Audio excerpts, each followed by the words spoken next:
शीतको सँगछ बरफ परेको बेलामा हैन चिसोमा त तकिलाको बेलामा आनन्द छ बस आउन गाह्रो पुगेपछि अलि रमाइलो भन्ने मात्रै हिँड्न त हेर्नु गाइस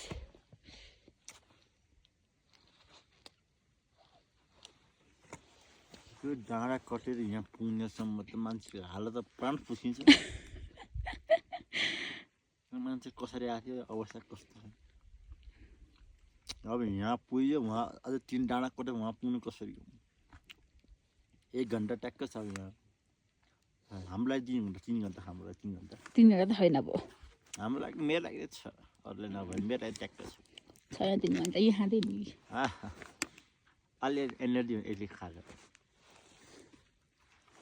त जम